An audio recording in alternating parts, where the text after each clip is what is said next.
आप जीवन में सफल होना चाहते हो, इसका जवाब हाँ है या ना है। आप अपने माता पिता को एक अच्छी जिंदगी देना चाहते हो, उसका जवाब हाँ है या ना है। आप एक अच्छा घर खरीदना चाहते हो, इसका जवाब हाँ है या ना है। आप देश में हर किसी की सेवा करना चाहते हो, इसका जवाब हाँ है या ना है। आप एक अच्छे व्यक्ति बनना चाहते हो, इसका जवाब हाँ है या ना है। इन सभी का जवाब हाँ है।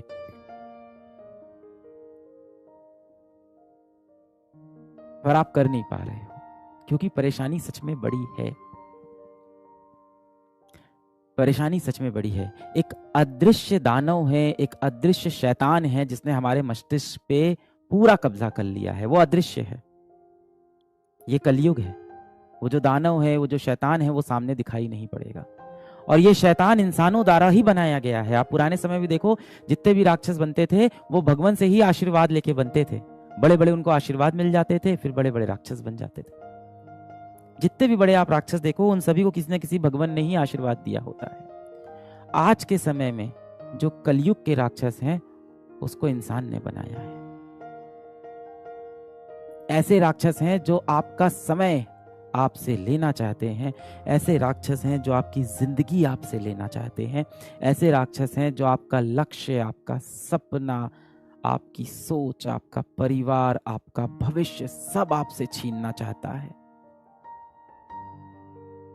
वो राक्षस आपके मोबाइल फोन के अंदर है। ऐसा क्यों हो रहा है कि तुम कुछ और करना चाह रहे हो पर दिन भर कुछ और कर रहे हो? सब यही चाहते होंगे कि जीवन में वो सफल हो, डॉक्टर बने, क्योंकि ये बैच में डॉक्टर बनने की पढ़ाई हो रही है।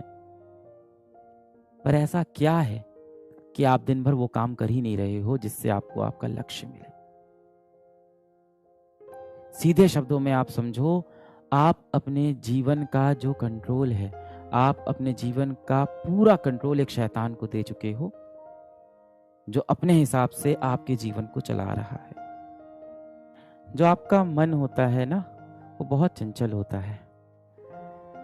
और आपका मन ऐसा होता है जैसा एक नवजीवित आपका जो मन होता है ना, वो वैसा होता है जैसे कोई नवजीवित पशु हो। जो छोटा सा घोड़ा पैदा होता है ना, वो इधर उधर भागता रहता है, उसे सही दिशा नहीं मिलती है। और उसे लगातार सिखाया जाता है कि तुझे सीधे दौड़ना है, जब बाधा आएगी तो तुझे कूदना होगा। पर वो घोड़ा सीख नहीं पाता, वो इधर उधर भागता रहता है।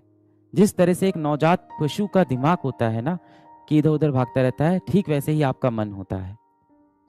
आप देखो, जितने भी लोग सबसे ज्यादा महान बने हैं, उन्होंने अपनी इंद्रियों पे काबू किया है, अपने मन पे काबू किया है।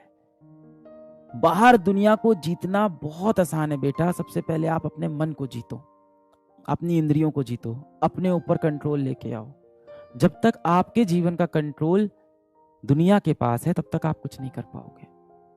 सबसे पहले अपनी लाइफ का कंट्रोल लो। Take back the control of your life. पुराने समय में क्या होता था कि जो राक्षस होता था, जो दुश्मन होता था, जो शैतान होता था, वो सामने दिखाई पड़ता था। पर ये कलयुग आ गया है। कलयुग के अंदर आप देखो, जितनी भी बुरी शक्तियां हैं वो अब दिखाई नहीं पड़ती। उन्होंने हमारे मन के ऊपर काबू कर लिया है। अगर आपको पता है कि आपको मोबाइल नहीं यूज करना है, अगर आपको पता है आपको इंस्टाग्राम नहीं चलाना है, अगर आपको पता है कि रात रात में फोन पे किसी से बात करूंगा या व्हाट्सएप पे चैट करूंगा तो मैं सफल नहीं हो पाऊंगा, अगर आपको ये सब पता है और इसके बाद भी आप मजबूर हो, आपके पास अपने जीवन का कंट्रोल नहीं है, तो जाहिर सी बात है कोई तो शैतान है जो दिखाई नहीं पड़ रहा है। कोई साइंस नहीं लगेगी इतनी बात पता लगाने में, कोई साइंस नहीं लगेगी। तुम किसी और के कंट्रोल में हो, तुम अपने काबू में नहीं हो बेटा। क्यों होने दे रहे हो ऐसा?